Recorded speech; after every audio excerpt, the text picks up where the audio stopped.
Good afternoon students. आज सबसे पहले तो स्टार्ट करेंगे डिफ़ॉल्टर्स के नेम्स के साथ। जो लोग अभी भी होमवर्क नहीं भेज रहे हैं व्हाट्सएप पे, इंस्ट्रक्शंस दिए गए हैं। होमवर्क जो भी आता है उसका फ़ोटो क्लिक करके सेंड करना है व्हाट्सएप पे सबमिशन के फॉर्म में। तो मैं पहले तो डिफ़ॉल्टर्स के नाम ले लेता हूँ। एक तो है सबसे पहले एरिन। एरिन, तेरी तरफ से एक भी होमवर्क आया नहीं अभी तक, 4 दिन हो गए हैं। एरिन है। फिर ऋषि मेहरा, अभी भी सो रहा है ऋषि, होमवर्क भेजना है बोला है ना। एरिन, ऋषि, हेत शाह को लेट से स्टार्ट हुआ है, हेत शाह भेज दे रहे हैं होमवर्क। फिर पार्थ टेलर की तरफ से एक भी होमवर्क नहीं आया अभी तक। फिर विश्वा गोस्वामी, का भी लेट से स्टार्ट हुआ है। और अंश पटेल। तो तुम सभी को होमवर्क भेजना है। जो भेज रहे हैं वो रेगुलरली चैती है, फिर हेत देसाई है, नेमिशा रेगुलरली भेज रहे हैं, और आदित्य वाडोकर के मैसेजेस आ रहे हैं होमवर्क के। ठीक है, तो डिफ़ॉल्टर्स को होमवर्क भेजना है, वरना मैं लिंक नहीं सेंड करूँगा। ठीक है, तुम बोल रहे हो क्या ये तो और मज़े हो गए, लिंक ही नहीं आएगी तो पढ़ाई नहीं करेंगे। हाँ, कुछ और प्लान करूँगा, फिर पनिशमेंट का घर बैठे बैठे मिलेगी पेरेंट्स के थ्रू। ओके, अब नेक्स्ट स्टार्ट करते हैं फंडामेंटल थ्योरम ऑफ अरिथमेटिक। ठीक है, FTA शॉर्टकट में क्या बोलेंगे? FTA। आदत पड़ गई है ना शॉर्टकट ढूंढने की हर बार, इसलिए यहाँ पे भी शॉर्टकट। तो ये क्या स्टेट करती है? Every composite number can be factorised as a product of prime and this factorisation is unique apart from the order in which the prime factor occurs. यानी जैसे मान लो कोई नंबर ले लेते हैं 24। अब 24 का मैं प्राइम फैक्टराइजेशन अगर करूँ, ठीक है, 24 एक कंपोजिट नंबर है जिसका मैं प्राइम फैक्टराइजेशन कर रहा हूँ, तो उसके प्राइम फैक्टराइजेशन में 2, 2, 2 एंड 3।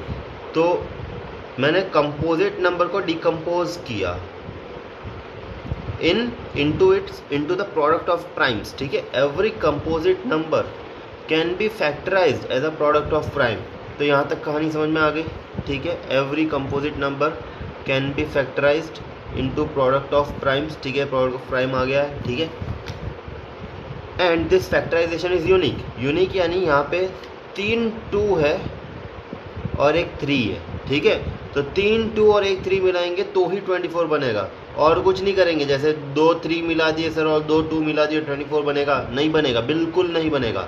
3 2 और 1 3। ठीक है, क्लियर है।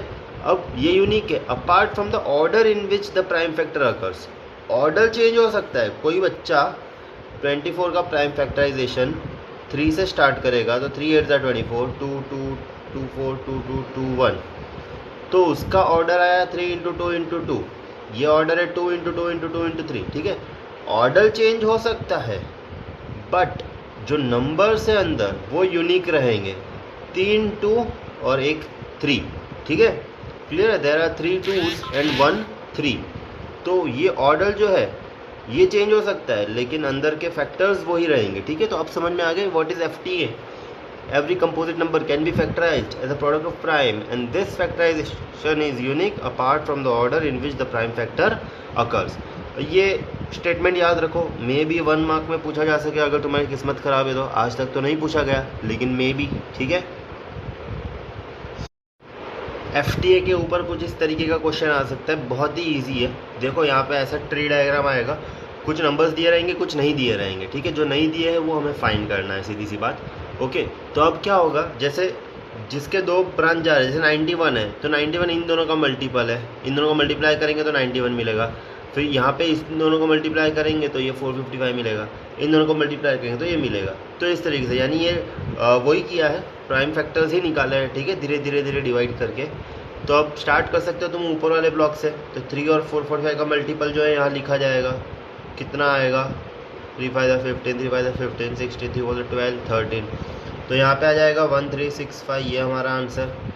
फिर 455 को 2 पार्ट्स में डिवाइड किया, 91 इंटू क्या, लास्ट में 5 से मल्टीप्लाई करके देखो 91 को, 5 9 45। ठीक है, तो 91 यहाँ पे क्या आ जाएगा, 5 फिल हो जाएगा इस ब्रैकेट के अंदर। हो गया। अब 91 13 और यहाँ पे क्या आएगा, 13 7 सा होता है 91, तो यहाँ पे 7 आ जाएगा ये ब्लॉक में। ठीक है, तो एकदम ही ईजी क्वेश्चन है ये, 2 मार्क्स में आता है कभी कभी। ठीक है, एक साल पूछते, एक साल नहीं पूछते, फिर पूछते, फिर नहीं पूछते। ऐसा ईजी वाला पार्ट है, ज़्यादा इसमें कुछ सोचने या दिमाग लगाने वाली बात नहीं। खाली मल्टीप्लिकेशन जो है वो अच्छे से आना चाहिए। ठीक है, ओके, अब एक वर्ड प्रॉब्लम है। ये है हमारे सेकंड एक्सरसाइज है। फर्स्ट एक्सरसाइज तो देखो पूरे वो पॉजिटिव नंबर्स वाले पे बेस्ड थी। सेकंड एक्सरसाइज जो है एनसीईआरटी में वो एलसीएम और एचसीएफ के ऊपर बेस्ड है, ठीक है। तो एक वर्ड प्रॉब्लम है, एक बार पढ़ लो। There is a circular path around a sports field. Atul takes 18 minutes to drive one round while Zeba takes 12 minutes for same. Suppose they both start at same time. After how many minutes they meet again at starting point? यानी ऐसा circular field है। अतुल यहाँ से start करता है, ज़ेबा यहाँ से start करता है, लेकिन अतुल 18 मिनट्स लगाता है पूरा कंप्लीट करने में, ज़ेबा 12 मिनट्स में पूरा लगा देती, ठीक है। तो सीधी सी बात है कि जब पहला राउंड करके आएंगे तो ज़ेबा पहले पहुँच जाएगी 12 मिनट के अंदर ही, है ना। मान लो तो ये ज़ेबा है, तो ये ज़ेबा पहुँच गई, लेकिन अतुल बेचारा 18 मिनट लेता है। तो 18 मिनट के बाद मतलब जब ज़ेबा 12 मिनट्स के बाद यहाँ पहुँच जाएगी तो अतुल कहीं यहाँ पे होगा, ठीक है। जब ज़ेबा 12 मिनट के बाद फिर से स्टार्टिंग पॉइंट पे आ गई तो अतुल कहाँ होगा, समवेयर यहाँ पे, ठीक है। बट जब अतुल यहाँ तक आएगा तब तक ज़ेबा का सेकंड राउंड स्टार्ट हो चुका होगा, ठीक है। तो इस तरह चलता रहेगा। तो यहाँ पूछा है कि आफ्टर हाउ मेनी मिनट्स वो लोग स्टार्टिंग पॉइंट पे दोबारा से मिलेंगे, ठीक है। तो 12 और 18 का यहाँ पे हमें एलसीएम निकालना पड़ेगा। क्या निकालना पड़ेगा, एलसीएम, कि दोनों का लीस्ट कॉमन मल्टीपल क्या है, ठीक है। 12 और 18 के मल्टीपल्स करते जाएंगे, 1 राउंड, 2 राउंड, 3 राउंड, और कौन सा ऐसा मल्टीपल आएगा जो दोनों का सेम आ जाएगा, लीस्ट कॉमन मल्टीपल, तो तब वो दोनों मिल जाएंगे, ठीक है। तो हमें फाइंड करना है एलसीएम 18 और 12 का, ठीक है। तो 2 9 ज़ा 18, 2 6 ज़ा 12, 2 3 ज़ा 6, 2 9 ज़ा 3, 3 1 3 1 1। तो 2 × 2 × 3 × 3 यानी कितना आ जाएगा, 4 9 ज़ा 36 मिनट्स। हमारा आंसर यही होगा कि 36 मिनट्स के बाद देखो क्या सीन होगा। यहाँ पे 12 और 36, तो 12 के 3 राउंड, ज़ेबा 3 राउंड ले लेगी, 12 12 12 36 हो जाएगा। और अतुल जो है 18 के 2 राउंड लेगा, 18 और दूसरा 18, तो उसका भी 36 हो जाएगा। तो अतुल जब 2 राउंड कंप्लीट करेगा और ज़ेबा 3 राउंड कंप्लीट करेगी तो वो लोग दोबारा से स्टार्टिंग पॉइंट पे फिर से मिल जाएंगे, ठीक है। क्लियर है, कोई लव स्टोरी नहीं है कि बिछड़ रहे हैं मिल रहे हैं। क्वेश्चन पे ध्यान दो, ठीक है। अब आज चैप्टर का नेक्स्ट पार्ट हम करने जाएंगे आज, जो कि है इर्रेशनल नंबर्स वाला, ठीक है। चैप्टर का थर्ड पार्ट हम बोल सकते हैं। पहला पार्ट था पूरा यूक्लिड डिवीजन लेमा के ऊपर, ठीक है, जिसमें हमने एचसीएफ निकाला, ठीक है, यूक्लिड डिवीजन एल्गोरिथम फॉलो करके। फिर थोड़े वर्ड प्रॉब्लम्स किए, जो पॉजिटिव इंटीजर्स वाले केस ले लिया हमने। उसके बाद हम चैप्टर के सेकंड पार्ट यानी एचसीएफ और एलसीएम वाले क्वेश्चंस हमने सॉल्व किए। अब चैप्टर का थर्ड पार्ट हम करने जाएंगे रिविजिटिंग इर्रेशनल नंबर्स, ठीक है। इर्रेशनल नंबर्स जो कि पिछले साल पढ़ रखा है, ठीक है। क्या क्या होता है इर्रेशनल नंबर, शायद मैंने बताया है इंट्रोडक्शन वाले पार्ट में, मुझे भी याद नहीं, या तो वीडियो देख के पता करो तुम लोग, ठीक है। मैं बता देता हूँ शॉर्ट में। इर्रेशनल में जो भी अंडर रूट्स होते हैं उनको हम इर्रेशनल बोलते हैं, ठीक है। जैसे √2 हो गया, √3 हो गया, इन सबको हम क्या बोलते हैं, इर्रेशनल नंबर बोलते हैं, ठीक है। तो इस बार क्या करना है, इर्रेशनल नंबर को प्रूव करना है। भैया √2 इर्रेशनल क्यों है उसको प्रूव करके बताओ तो माने, ठीक है। तो √2 इर्रेशनल प्रूव करना है, √3 प्रूव करना है, तो उसके पहले 2-3 चीज़ें हमें आनी चाहिए। तो ये थियरम हमें पता होनी चाहिए कि if p is a prime number and if p divides a square then p divides a। अगर p कोई एक प्राइम नंबर है, अगर वो a स्क्वायर को डिवाइड करता है तो a को भी डिवाइड करेगा। जैसे मान लो प्राइम नंबर हम ले लेते हैं, 2 ले लिया मैंने प्राइम नंबर, ठीक है। अब 2 अगर प्राइम नंबर है, ओके, और जैसे अगर मैं मान लेता 36 जो कि 6 का स्क्वायर है, तो 36 इज डिविजिबल बाई 2, है ना। If 2 divides a square then 2 also divides a। अगर 2 जो है 36 को डिवाइड कर सकता है तो 2 जो है 6 को भी डिवाइड कर सकता है, ठीक है। 36 जो कि 6 का स्क्वायर है, ओके। तो ये थियरम एक्चुअली हम प्रूव इर्रेशनल नंबर प्रूव करने के टाइम पे लिखेंगे, इसलिए हमें ये पहले से पता होनी चाहिए, ठीक है। अब हम मेन चीज़ पे आ जाते हैं, √2 को इर्रेशनल प्रूव करना। ऐसा क्वेश्चन आता है 3 या 4 मार्क्स में, ठीक है। Prove that √2 is irrational. हम तो बोलेंगे पहले ही दिख रहा है इर्रेशनल रूट के फॉर्म में, तो वो क्यों है वही प्रूव करना है, ठीक है। देखो नंबर्स 2 फॉर्म के होते हैं, या तो वो रैशनल होते हैं या इर्रेशनल होते हैं, ठीक है। मतलब रियल नंबर्स 2 टाइप के होते हैं। रियल नंबर्स R से रिप्रेजेंट होता है, रैशनल Q से, इर्रेशनल Q' से, ठीक है। तो अगर नंबर इरेशनल है तो वो रैशनल नहीं है, ठीक है, और अगर नंबर रैशनल है तो वो इरेशनल नहीं है, मतलब आइदर ऑफ द फॉर्म, या तो वो ये हो सकता है या ये हो सकता है, ठीक है। अगर ये नहीं है तो वो ये है, और अगर रैशनल है नहीं है तो वो इरेशनल है। तो हम क्या प्रूव करेंगे, √2 को हम बताएंगे कि वो रैशनल नहीं है।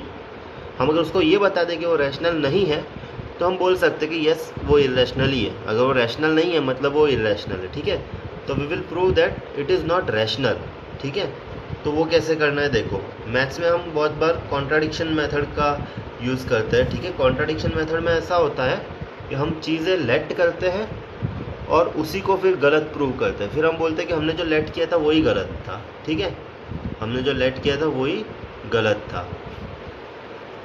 तो प्रूव क्वेश्चन ये है, प्रूव दैट √2 इज़ इरेशनल। तो हम करेंगे लेट, स्टार्ट करेंगे लेट से, ठीक है। Let √2 be rational. हमने लेट क्या किया कि √2 रैशनल है, ठीक है। अब अगर √2 रैशनल है तो √2 कैसा होगा, a/b फॉर्म में, ठीक है, where a and b are coprimes. ये लिखना बहुत ज़रूरी है, and b not equal to 0 ये भी बताना ज़रूरी है। अब ध्यान दो, ये को प्राइम क्यों लिखा है मैंने, को प्राइम का मीनिंग क्या होता है। को प्राइम का मीनिंग ये होता है कि दो नंबर्स जिनका HCF 1 हो, दोनों का हाईएस्ट कॉमन फैक्टर 1 हो। जैसे 3 और 7 की पेयर को मैं को प्राइम बोल सकता हूँ क्योंकि दोनों का हाईएस्ट कॉमन फैक्टर 1 है, दोनों किसी एक नंबर से कट नहीं हो सकते। जबकि मैं 5 और 10 को प्राइम नहीं बोल सकता हूँ क्योंकि मैं 5 और 10 का कॉमन फैक्टर 5 देख सकता हूँ, ठीक है, क्योंकि यहाँ पे कोई भी कॉमन फैक्टर नहीं है।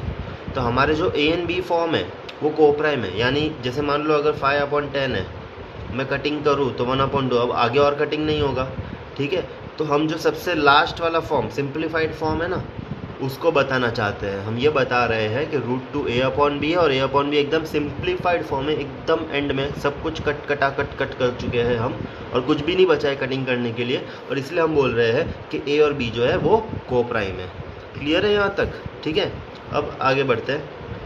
तो चलो हमने मान लिया √2 रैशनल है, √2 a/b के फॉर्म में है जहाँ पे a और b को प्राइम है और b नॉट इक्वल टू 0 है, ठीक है।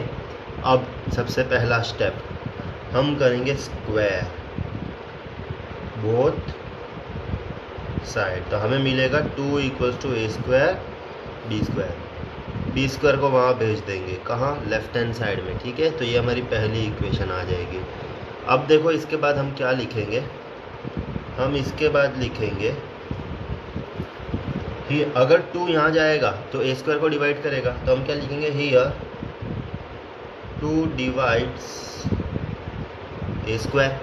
अब भी अभी थोड़ी देर पहले थ्योरम पढ़ी थी, 2 क्या है अपना प्राइम नंबर है ना, if 2 divides a² then 2 divides a, ठीक है, 2 डिवाइड्स a। अब देखो a जो है वो 2 से डिवाइड हो रहा है, तो a सीधी सी बात है 2 का मल्टीपल होगा। a जो है वो 2 से डिवाइड हो रहा है, तो a सीधी सी बात है वो क्या होगा, 2 का मल्टीपल होगा। तो a 2 का मल्टीपल है, यानी 2 मल्टीप्लाई बाय समथिंग, यानी c हम लेट कर रहे हैं c, ठीक है। तो हम ऐसा लेट करेंगे, लेट a = 2c। क्या लेट करेंगे, लेट a = 2c। ये क्यों लेट किया समझो अच्छे से, कोई नहीं बताएगा तुमको इस दुनिया में, कि बिकॉज हमने क्या ला दिया, 2 डिवाइड्स a², 2 डिवाइड्स a। तो a जो है वो 2 से डिवाइड हो रहा है, तो ये सीधी सी बात है 16 होगा, 18 होगा, 20 होगा, जो भी होगा। तो हम बोल सकते हैं ना, हर एक को मैं 2 का मल्टीपल लिख सकता हूँ, ये 2 × समथिंग 8, ये 2 × समथिंग, ये 2 × समथिंग, ठीक है। तो इन समथिंग को मैंने c मान लिया और इसलिए मैंने लिखा a जो है वो 2c के फॉर्म में है।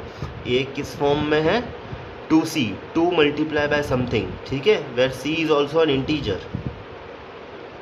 ओके, तब ये जो एक्स्ट्रा चीज़ें समझा रहा हूँ वो रब कर रहा हूँ, ठीक है, तो वो खाली समझने के लिए, वो लिखने नहीं है। Let a = 2c, okay. अब अगेन हम फिर से करेंगे square both side, square both side. तो a square equal to 4c square हो गया। अब फ्रॉम 1 हमें क्या पता है, a square equals to 2b square, तो ए स्क्वायर की जगह 2b स्क्वायर लिख दिया। अब दोनों तरफ कटिंग किया तो b square equals to 2c square आया। तो अब यहाँ पे क्या होगा, 2 अगर यहाँ नीचे आया तो हम क्या बोलेंगे, here 2 divides b square, therefore 2 divides b, correct है ना, 2 divides b square, therefore 2 divides b. तो देखो 2 डिवाइड्स ए लाया हमने और 2 डिवाइड्स बी लाया। अब 2 बी को कब डिवाइड करेगा, जब बी, हमने तो क्या बोला था, ए और बी क्या है, को प्राइम है, सब कुछ कट करने के बाद बचा हुआ जिसको और कटिंग नहीं हो सकता। लेकिन हमने यहाँ क्या प्रूव कर दिया भाई, बी को भी 2 डिवाइड कर रहा है और ए को भी 2 डिवाइड कर रहा है, ठीक है। तो यहाँ पे हमारा कॉन्ट्राडिक्शन हो गया। अब इसके बाद हमें थोड़ा बहुत इंग्लिश में स्टेटमेंट्स लिखने हैं, तो वो देखो क्या लिखने हैं। तो ये सारे स्टेटमेंट्स लिखने हैं, देखो। तो अब क्या हुआ हमारा, 2 divides a and b both हम लिख देंगे। तो therefore a and b have at least 2 as a common factor, but this contradicts the fact that a and b have no common factor other than 1। ये no common factor other than 1 हमने एक ही line में बता दिया था। हमने बताया था a और b को प्राइम है, हमने बताया था a और b को प्राइम है। उसका मीनिंग ये था कि no common factor other than 1। लेकिन बिकॉज यहाँ पे 2 दोनों को डिवाइड कर रहा है तो 2 दोनों का कॉमन फैक्टर हो गया है, तो हमारा जो अजम्पशन था वो कॉन्ट्राडिक्ट हो गया है। This contradicts the fact that a and b have no common factor other than 1। अब ये कॉन्ट्राडिक्शन क्यों आया, बिकॉज हमारा अजम्पशन रॉन्ग था। This contradiction arisen because of our incorrect assumption. और इनकरेक्ट अजम्पशन क्या लिया था, दैट √2 इज रैशनल। तो अगर रैशनल नहीं है वो, तो क्या होगा, वो इर्रेशनल होगा। So we conclude that √2 is irrational. ये बहुत ही इंपॉर्टेंट 4 मार्क्स में पूछा जाता है, ठीक है। दोबारा से देखो और नोटबुक में कॉपी करो ये अच्छे से। इसके बाद हम इसी के क्वेश्चंस करेंगे, ठीक है। अब 2 को जिस तरीके से किया है, तो जो दूसरे प्राइम नंबर्स हैं, 3 हो गया, 5 हो गया, 7 हो गया, उन्हीं को इस तरीके से कर सकते हैं। 3 के अंदर 3 का मल्टीपल आएगा, 3 डिवाइड्स ए स्क्वायर, देयरफॉर 3 डिवाइड्स ए, ठीक है। तो वहाँ कॉमन फैक्टर 3 बनेगा, 5 के अंदर 5 बनेगा, ठीक है। कुछ इस तरीके से इसको अच्छे से कॉपी कर लो पहले तो। नेक्स्ट क्वेश्चन है, show that 5 minus √3 is irrational. अब सुनो, अब जो प्राइम नंबर्स है उनको हम इर्रेशनल प्रूव कर चुके हैं, यानी √2 √3 इर्रेशनल प्रूव कर चुके हैं, ठीक है। तो अब उनको इर्रेशनल मानेंगे और बाकी के नंबर्स, ऐसे नंबर्स को इर्रेशनल प्रूव करना है, ठीक है। तो उसकी मेथड क्या है वो देखो। वहाँ पे हमें फिर से √3 को इर्रेशनल प्रूव नहीं करना। √3 अगर LHS या RHS में बचता है तो हम बोलेंगे डायरेक्टली वो इर्रेशनल है, ओके। तो यहाँ पे भी स्टार्ट हम ऐसे ही करेंगे। Let us assume let 5 minus √3 is rational। अगर वो रैशनल है तो कैसा है, 5 minus √3 equals to a by b के फॉर्म में। a और b कौन सी चिड़िया का नाम है, a और b को प्राइम है, ठीक है। और b नॉट इक्वल टू 0 है, वो भी कंडीशन बतानी है। अब क्या करेंगे, हम कोशिश करेंगे कि एक तरफ सिर्फ इर्रेशनल हो जाए, ठीक है, मतलब √3 एक तरफ रह जाए। तो हम a/b को यहाँ लेफ्ट साइड में रख देंगे और √3 को राइट साइड में भेज देंगे, ठीक है। अब क्या हुआ, जो इक्वेशन है उसका राइट साइड वाला पार्ट एक इरेशनल नंबर के फॉर्म में है और लेफ्ट साइड वाला पार्ट रैशनल नंबर के फॉर्म में है, ठीक है। अगर मैं इसको एलसीएम ले लूँ तो 5b माइनस a/b, तो ये पूरा जो फॉर्म है वो रैशनल है, ये पूरा फॉर्म है इरेशनल। क्या ऐसा हो सकता है, rational is equal to irrational. यहाँ पे हम पहुँच गए हैं कॉन्ट्राडिक्शन पे, ओके। इसके बाद यहाँ पे भी फिर से हम इसी तरीके से स्टेटमेंट्स लिख देंगे कि सिंस, यहाँ पे एस है, दिख नहीं रहा है तुम लोगों को, ये एस है। Since a and b are integers 5 minus a/b is rational. a और b इंटीजर्स है तो ये लेफ्ट वाला पार्ट जो है वो रैशनल है। एंड सो अगर ये रैशनल है तो इक्वालिटी अगर है बीच में, एंड सो इक्वालिटी है तो √3 भी होना चाहिए rational. But this contradicts the fact that √3 is irrational, ठीक है। ये फैक्ट हमें पता है, √3 इन सबको हम इरेशनल प्रूव कर चुके हैं। So therefore this contradiction has arisen because of our wrong assumption, hence 5 minus √3 is irrational. तो इस तरीके से करने हैं ये वाले क्वेश्चंस, ठीक है। मतलब एक तरफ प्योर इरेशनल फॉर्म लेने दो और एक तरफ बाकी सारी चीज़ें लेके आ जाओ, और फिर ये जो स्टेटमेंट्स है एज इट इज़ वहाँ पे हमें लिखना है। हर बार हमें ये 3 टाइप के स्टेटमेंट्स लिखने रहेंगे, ठीक है। क्लियर है। एक और क्वेश्चन देख लेते हैं इसी टाइप का। क्वेश्चन है प्रूव 3 + 2√5 इज इरेशनल, ठीक है। 3 + 2√5 को इरेशनल बताना है। स्टार्ट वही करेंगे, लेट 3 + 2√5 क्या है, रैशनल। देयरफॉर 3 + 2√5 कैसा होगा, a/b फॉर्म। a और b क्या होंगे यहाँ पे, इंटीजर्स, वो भी कोप्राइम वाले, b ≠ 0। अब क्या करेंगे तुम बताओ, 3 को वहाँ भेज दे, ठीक है। एलसीएम ले लेते हैं यहाँ पे। अब क्या 2 को भी भेज देते हैं यहाँ पे, प्योर रूट फॉर्म में रहने देते हैं, प्योर रूट फॉर्म में रहने दिया। अब वापस से वही कहानी, since a and b are integers, so ये वाला RHS part, RHS is rational, ठीक है। सॉरी यहाँ पे नहीं आएगा, since a and b are integers therefore RHS of this equation is rational, and so √5 is rational, but this contradicts the fact that √5 is irrational. This contradiction has arisen because of our wrong assumption, hence 3 + 2√5 is irrational, ठीक है। अच्छे से समझो, rational irrational क्या चल रहा है, क्या लिया, क्या प्रूव किया, ठीक है। इंपॉर्टेंट है ये, 3 और 4 मार्क में क्वेश्चन आते हैं, ठीक है। अगर यही क्वेश्चन 4 मार्क में आता है तो हमें ये LHS पार्ट को इरेशनल प्रूव करना पड़ेगा, यानी जो √2 के साथ किया था वो पूरा करना पड़ेगा। लेकिन ये क्वेश्चन 3 मार्क में आता है तो हम सिर्फ इतना ही कर सकते हैं, ठीक है। मतलब हम डायरेक्टली √5 को इरेशनल मान सकते हैं 3 मार्क में पूछा गया तो, और अगर 4 मार्क्स में पूछा गया तो हम इसको डायरेक्टली इरेशनल नहीं मान सकते, √5 को इरेशनल प्रूव करना पड़ेगा, जिस तरीके से हमने √2 को किया था उसी तरीके से, ठीक है। आज का होमवर्क अटैच करके आ जाएगा, ठीक है। ओके चलो।